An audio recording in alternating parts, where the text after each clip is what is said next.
नमस्कार, city news में आप सभी दर्शकों का स्वागत है। मैं हूं रिया गौड़ और आप देख रहे हैं जिले का number 1 channel city news Muzaffarpur. खबरों की ओर बढ़ने से पहले आइए एक नजर डाल लेते हैं आज की सुर्खियों पर। तो ये थे आज के मुख्य समाचार। अब खबरें विस्तार से। नगर थाना क्षेत्र के बीबी कॉलेज गली में अपराधियों ने बैग छीनने के दौरान मोबाइल व्यवसायी को गोली मारकर हत्या कर दी। इसके विरोध में मोबाइल व्यवसायियों ने नगर थाना का घेराव कर मोतीझील बाजार को बंद कराकर अपना विरोध जताया। जिले में अपराधियों का तांडव लगातार जारी है। अपराधियों ने गुरुवार की देर शाम सरेआम बीच बाजार में व्यवसायी अभिषेक अग्रवाल को गोली मारकर हत्या कर दी। घटना नगर थाना क्षेत्र के बीबी कॉलेज गली की है, जहां बाइक सवार अपराधियों ने अप्सरा मार्केट के मोबाइल दुकानदार अभिषेक अग्रवाल को लूटपाट के दौरान गोली मारकर हत्या कर दी।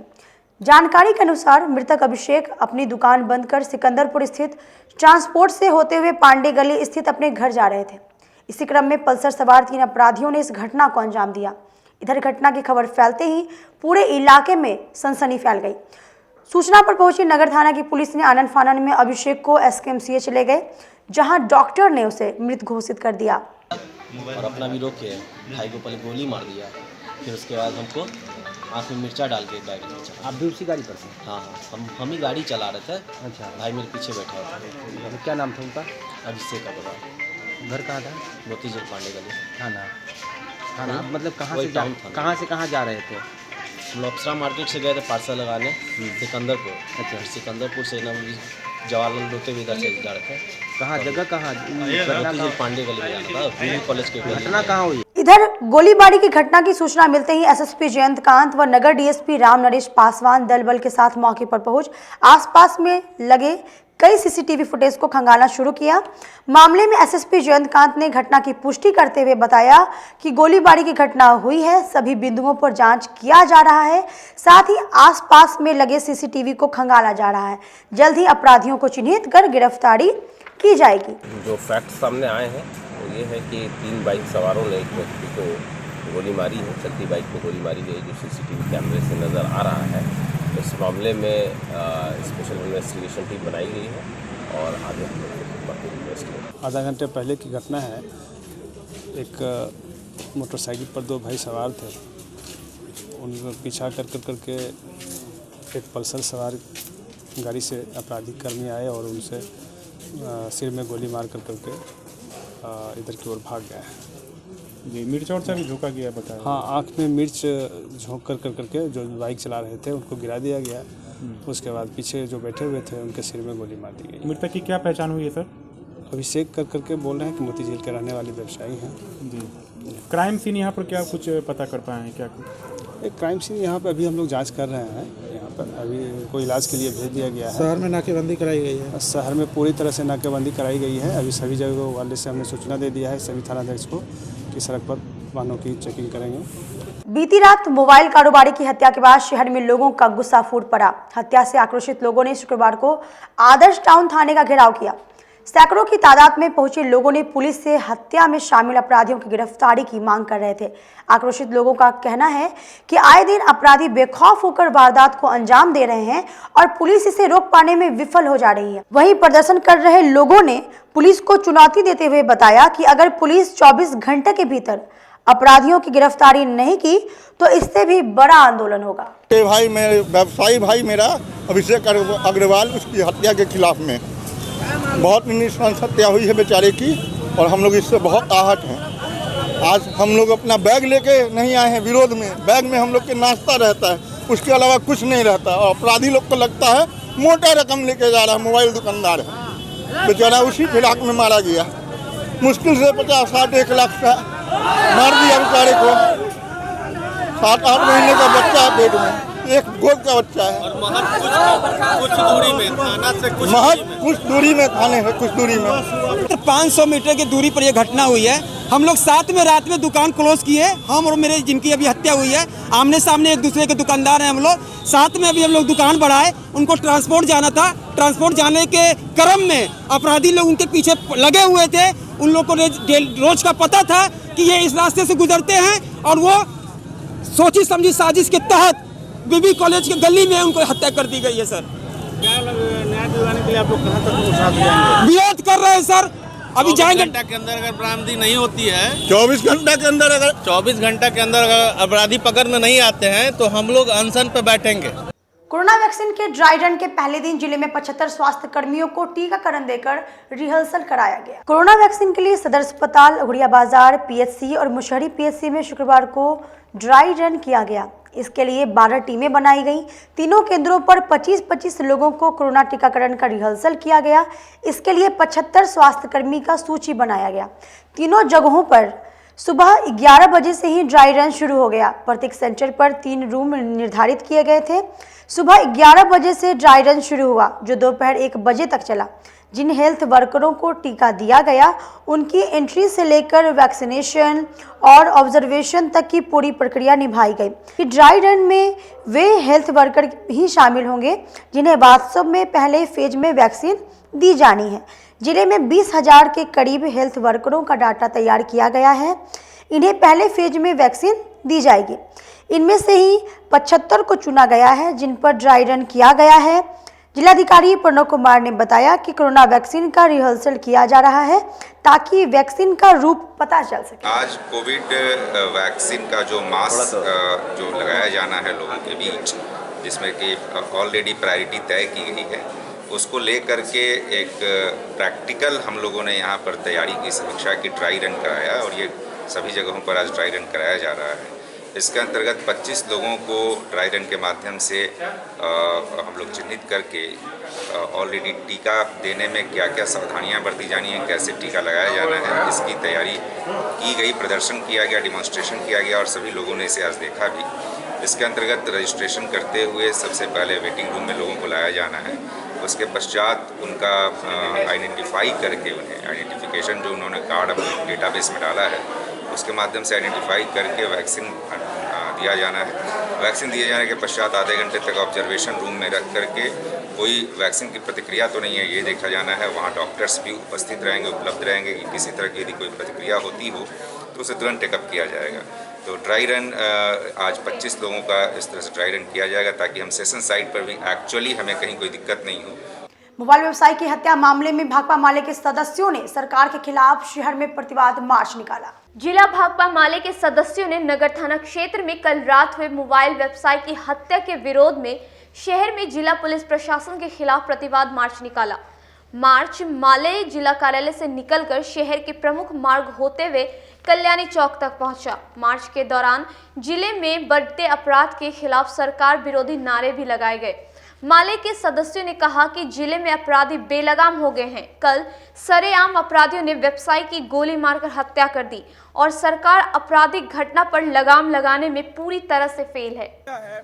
कि चुनाव के समय में एक नारा चल रहा था, ठीक है ना, बिहार में बहार है, नीतीश कुमार है, ठीक है ना, पूरे बिहार में हत्या, अपहरण और बलात्कार का बहार है, नीतीश कुमार है। बिहार में जब से ये सरकार दोबारा चुनकर आई है तब से रोज हत्याएं हो रही हैं, बलात्कार हो रहा है, रोज छिनतई की घटना घट रही है और इन तमाम घटनाओं का, एक भी घटना का उद्भेदन पुलिस नहीं कर पा रही है। पूरी नीतीश सरकार की जो पुलिस है वो शराब और स्मैक को बेचने के कारोबार में लगी हुई है। ये पूरा का पूरा पुलिसिया सिस्टम वो शराब और स्मैक पर आकर टिक गया हुआ है। अपराधियों का मनोबल बढ़ा हुआ है।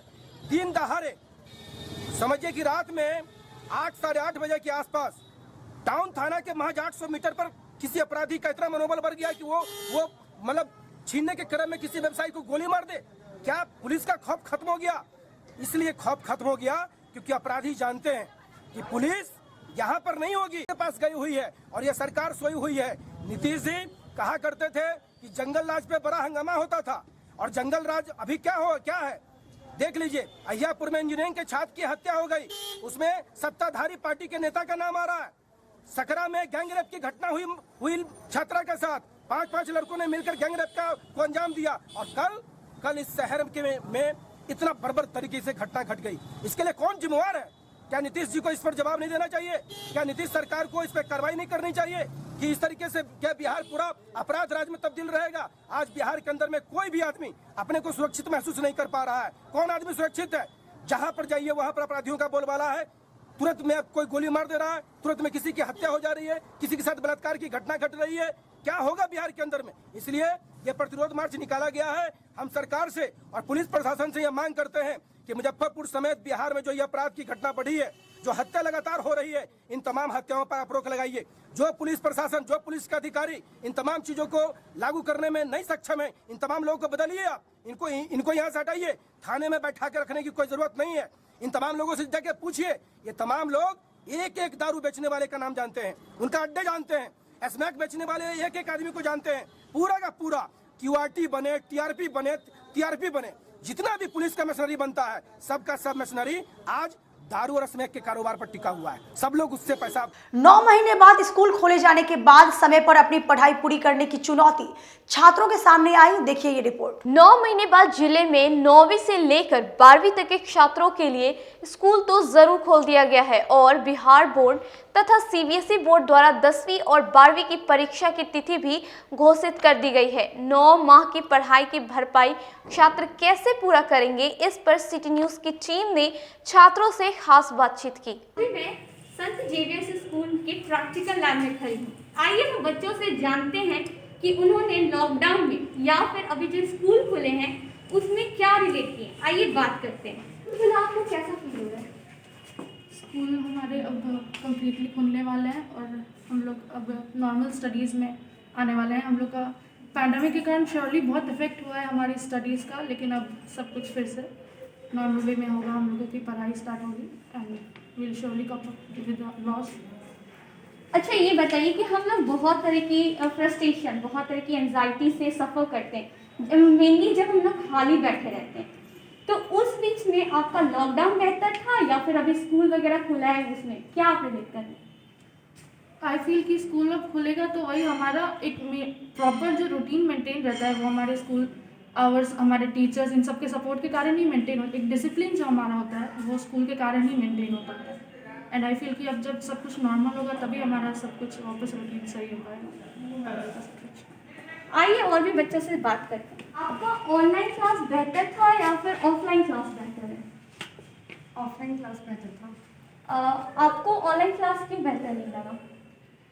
ऑनलाइन क्लास में पढ़ाई तो अच्छा होता है, मतलब हुआ ही है, लेकिन जो ऑफलाइन क्लास में जो हम लोग रिलेट कर पाते हैं टीचर्स के साथ, वो हम लोग ऑनलाइन क्लास में नहीं कर पाए हैं। बताइए कि ऑनलाइन क्लासेस में आप लोगों का प्रैक्टिकल कैसे होता था?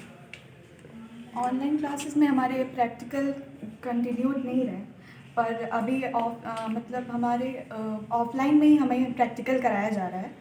SKMCH में खून के अभाव में बच्ची की मौत के बाद जिला कांग्रेस के अध्यक्ष ने जिला स्वास्थ्य विभाग पर कार्रवाई करने की मांग सरकार से की। औराई थाना क्षेत्र के भरथुआ पंचायत के मधुवन गांव निवासी रमेश सहनी की 10 वर्षीय पुत्री खुशी कुमारी की गुरुवार को SKMCH में खून के अभाव में मौत हो गई, जिसके बाद शुक्रवार को कांग्रेस जिलाध्यक्ष मुकुल कुमार ने प्रेस वार्ता के दौरान सरकार पर निशाना साधते हुए बताया कि बिहार में स्वास्थ्य व्यवस्था पूरी तरह लचर गई है।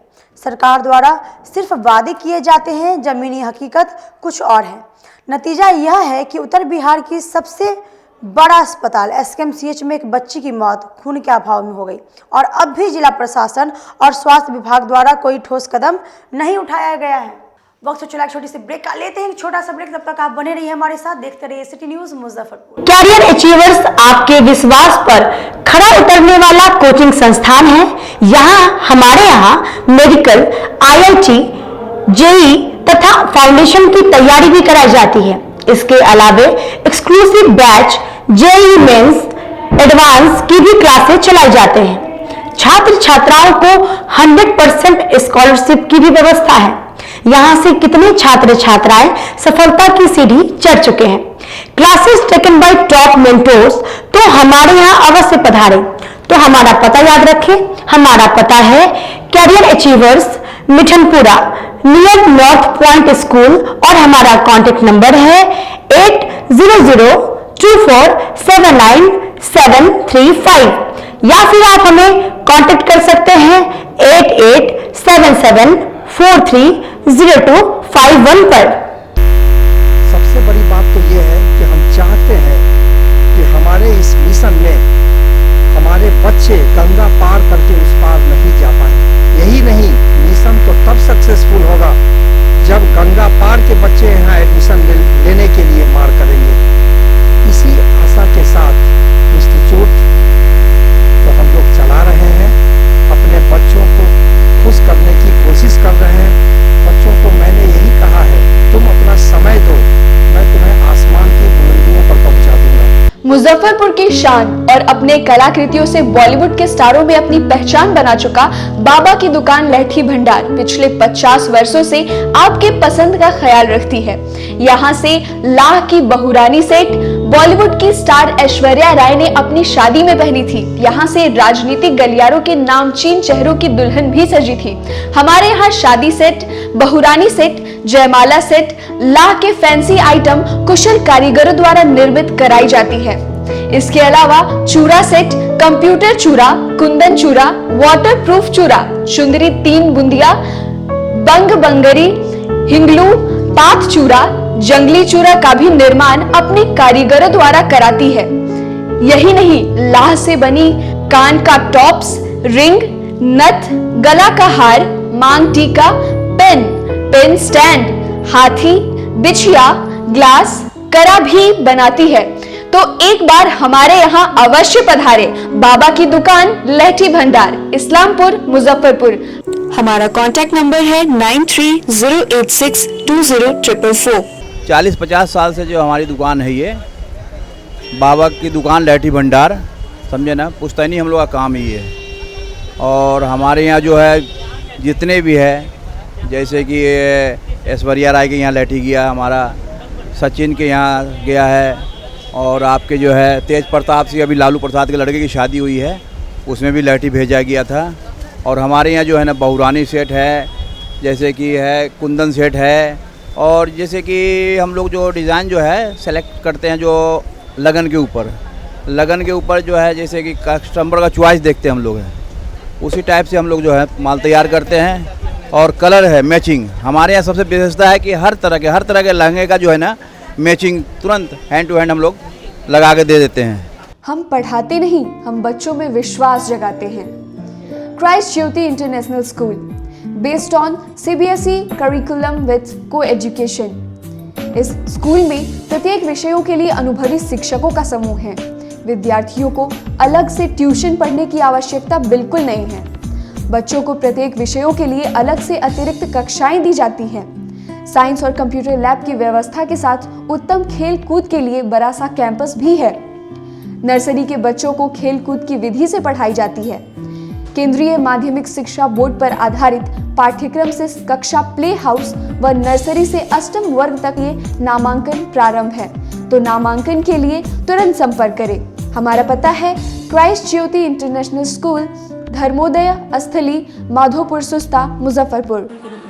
ज्वाइन किया क्राइस्ट ज्योति स्कूल को, और यहाँ की व्यवस्था, यहाँ के पेरेंट्स सारे लोग पूरी तरह से बच्चों की पढ़ाई के प्रति जो केयरलेस थे, मैंने उन्हें जागरूक करने की कोशिश किया, और उस व्यवस्था को बदलने के लिए मैं हर संभव प्रयास करती हूँ। जहाँ तक हो पाएगा मैं इसे आगे बढ़ाऊँगी, इसे आगे बढ़ाना ही मेरा कर्तव्य है। ब्रेक के बाद एक बार फिर से आप सभी का स्वागत है। आइए बढ़ते हैं अगली खबरों की ओर। सकरा थाना क्षेत्र के बंधन बैंक में दिन दहाड़े अपराधियों ने 17 लाख की लूट की घटना को अंजाम दिया। इस दौरान विरोध करने पर एक व्यक्ति की गोली मारकर घायल कर दिया। बेखौफ अपराधियों ने दिन दहाड़े बैंक में घुसकर लूट की घटना को अंजाम दिया।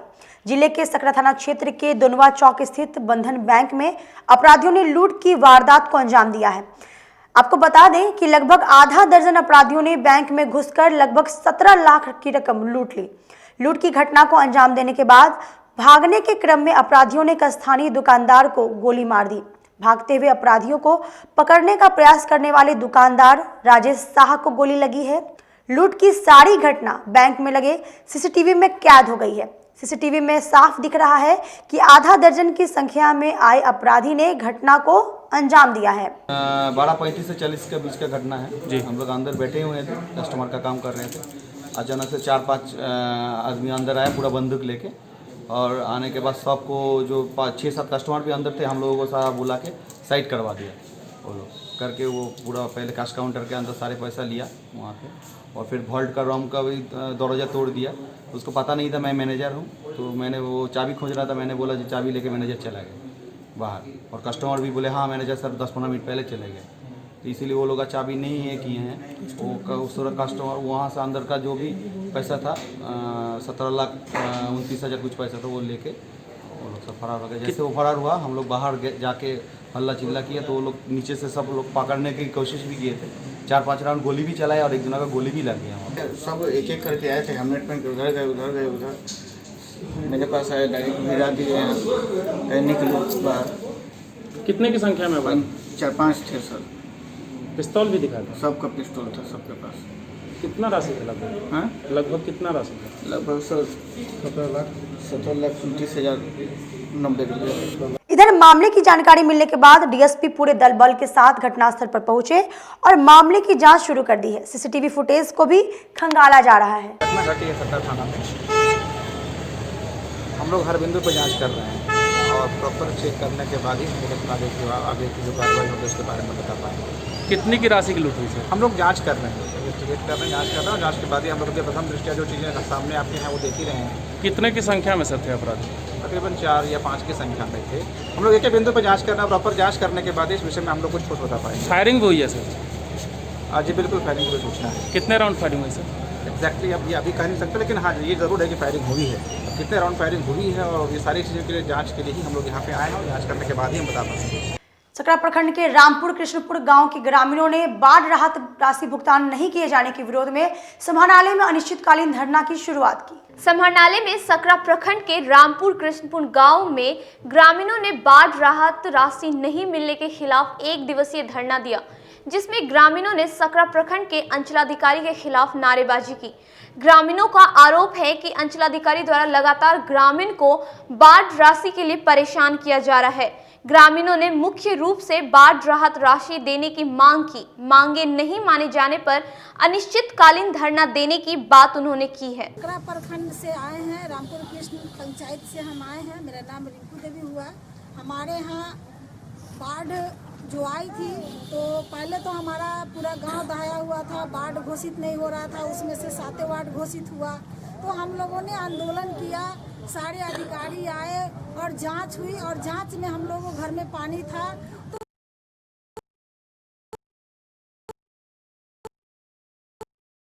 बैठी हुई। हम लोग कम से कम 1000 की संख्या में आंदोलन किए, तब जाकर के पूरा पंचायत बाढ़ घोषित हुआ।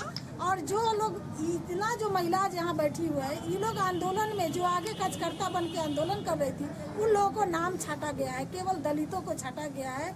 और वहाँ के प्रतिनिधि, वार्ड सदस्य, मुखिया जी और वहाँ के जो पंचायत समिति, सभी लोग ये कहते हैं कि तुम लोग कहीं भी जाओ, हम तुमको पैसा नहीं मिलने देंगे। तुम लोग नेतागिरी की थी ना, इसलिए तुम लोग को पैसा नहीं मिलेगा। 500 रुपया घूस लिया जा रहा था जिलाधिकारी के नाम से, जिसका हमने विरोध किया। एक वीडियो वायरल भी हुई और डीएम साहब के आश्वासन पर उस पर FIR भी हुआ, लेकिन गिरफ्तारी उसको नहीं हुई। और उल्टे हम लोगों को ये करके अंचलाधिकारी वहाँ के टाल मटोल करते हैं। सकरा में हम लोग लगातार 50 बार सैकड़ों महिलाओं को क्या मांग करती हैं और हम लोग को मांग पूरा नहीं होता है। आज हम लोग थक हार करके जिलाधिकारी के दिन के यहाँ आए हैं कि हमारी मांग, एक तो 2 बार बाढ़ आई है, कोरोना काल से हम लोग का कमर टूटा हुआ है, खाने की बहुत स्थिति खराब है, भूख मर रहे हैं हम लोग। और आज जो लोग हमारे साथ हैं उनको बाढ़ राहत से वंचित कर दिया गया है। हमारी मांग है कि जब तक हम लोग को बाढ़ राहत का मुआवजा नहीं, पैसा नहीं मिलेगा, तब तक हम लोग यहाँ से नहीं जाएंगे, क्योंकि अंचलाधिकारी। चैम्बर ऑफ कॉमर्स में वाणिज्य कर विभाग द्वारा पेशा कर वसूली शिविर का आयोजन किया गया। शुक्रवार को वाणिज्य तिरहुत प्रमंडल मुजफ्फरपुर द्वारा चैम्बर ऑफ कॉमर्स सभा कक्ष में पूर्वी और पश्चिमी अंचल के अंतर्गत आने वाले सभी निबंधित और अनिबंधित व्यवसायियों से पेशाकर की वसूली शिविर लगाकर की गई। इस शिविर का आयोजन सभापति कैलाश नाथ भट्टिया के द्वारा आयोजित किया गया। पूर्वी अंचल के ज्वाइंट सेक्रेटरी गोपाल कृष्ण अग्रवाल और पश्चिमी अंचल के ज्वाइंट सेक्रेटरी कार्तिक कुमार सिंह इस शिविर में मौजूद रहकर अनिबंधित व्यापारियों का निबंधन करवाते दिखे। गोपाल कुमार अग्रवाल ने बताया कि इस प्रकार के शिविर का आयोजन आगे भी किया जाएगा। शिविर में 250 से अधिक निबंधित और अनिबंधित व्यवसायियों ने पेशाकर जमा किया है। व्यवसायियों की ओर से बहुत अच्छा रिस्पॉन्स है और ये प्रत्येक व्यवसायी को एक वित्तीय वर्ष में 2500 रुपया एक मुश्त देना होता है। और एक ही बार देना होता है। गत वर्षों में भी हम लोग यहाँ कैंप लगाते रहे हैं और व्यवसायियों का काफ़ी सहयोग मिलता है। व्यवसायी यहाँ के काफ़ी सक्रिय हैं। कुल कितने व्यवसायियों ने आज भाग लिया? लगभग 200 से ज़्यादा व्यवसायी अभी तक आ चुके हैं और शाम तक जो है ये संख्या और भी बढ़ेगी। एक दिवस से ही आगे भी इस प्रकार के कैंप लगाए? नहीं, पुनः हम लोग जो है अगले माह पुनः और मार्च में पुनः यहाँ पर जो हम लोग कैंप आयोजित करेंगे। जिला विकास परिषद द्वारा पूर्व मंत्री स्वर्गीय प्रोफेसर शंभू शरण ठाकुर की 9वीं पुण्यतिथि पर श्रद्धांजलि सभा का आयोजन किया गया। बरमपुरा स्थित विकास परिषद के जिला कार्यालय में परिषद द्वारा पूर्व मंत्री स्वर्गीय प्रोफेसर शंभू शरण ठाकुर की 9वीं पुण्यतिथि पर श्रद्धांजलि सभा का आयोजन किया गया। इस दौरान विकास परिषद के सदस्यों ने स्वर्गीय प्रोफेसर शंभू शरण ठाकुर की तस्वीर पर पुष्प अर्पित कर भावभीनी श्रद्धांजलि दी। श्रद्धांजलि सभा को संबोधित करते हुए परिषद के अध्यक्ष ने कहा कि स्वर्गीय प्रोफेसर शंभू शरण ठाकुर ने अपने पूरे जीवन काल में समाज की सेवा की है। उन्होंने बिहार के विकास में भी अहम भूमिका निभाई थी। इनके योगदानों को कभी भुलाया नहीं जा सकता। मधुसूदन दास महिला कॉलेज को भी खुलवाने में, बालिका कॉलेज को भी खुलवाने में इनका बहुत योगदान था। आज उन्हीं की हम लोग पुण्यतिथि 9वीं पुण्यतिथि मना रहे हैं। क्या कुछ हुआ यह मांग हम लोगों की सरकार से बनी हुई है और हमने यह मांग की है जो सरकार हमें जमीन उपलब्ध कराए जहां पर हम लोग उनकी काटी में भी प्रतिमा लगाएंगे। कोरोना के कारण इस कार्यक्रम को हम लोग संक्षिप्त करके ही इस कार्यक्रम को कर रहे हैं। आज के लिए बस इतना ही। कल फिर मिलेंगे कुछ नई खबरों के साथ। तब तक आप मुझे और मेरी पूरी न्यूज़ टीम को दीजिए इजाजत। नमस्कार।